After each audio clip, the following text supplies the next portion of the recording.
શું નામ આપનું? ચંદ્રેશ દેસાઈ. શું હોદ્દો આપનો? હું મેનેજર તરીકે છું. અજંતા કંપનીમાં? હાજી, અજંતા કંપનીમાં. આજે અત્યારે એક મેસેજથી લઈ અને મહિલાઓ છે તે આજે પહોંચી છે. આખો શું બનાવ હતો અને હાલ તમારા કંપની તરફથી કઈ પ્રકારનું કાર્યવાહી કરવામાં આવશે? આ જે બહેનો આપણી ફેક્ટરીમાં લગભગ 200-250 બહેનો આવી ગયા છે અને બહેનો આવી જવાથી આપણે ખ્યાલ આવ્યો, કીધું કે ભાઈ આ કંઈ ફોર્મ ભરાય છે અને પૈસા દેવાની વાત છે. હકીકતે કંપની તરફથી કોઈ ફોર્મ ભરવાની વાત જ થઈ નથી.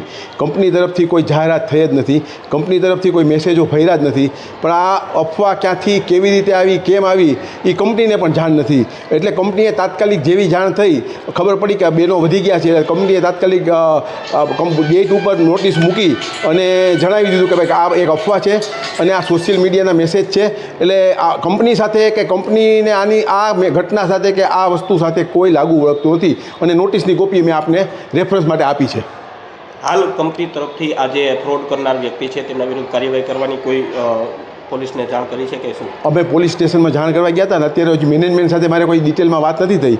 વિગતવાર વાત થઈ સાંજે, કાંઈક સવારથી હું આ જ કામમાં બીજી ઓલો છું એટલે શાંતિથી મેનેજમેન્ટ સાથે વાત કરી અને આગળ શું કરવું કે શું કઈ રીતની કાર્યવાહી કરી એ નક્કી કરીને જણાવશું.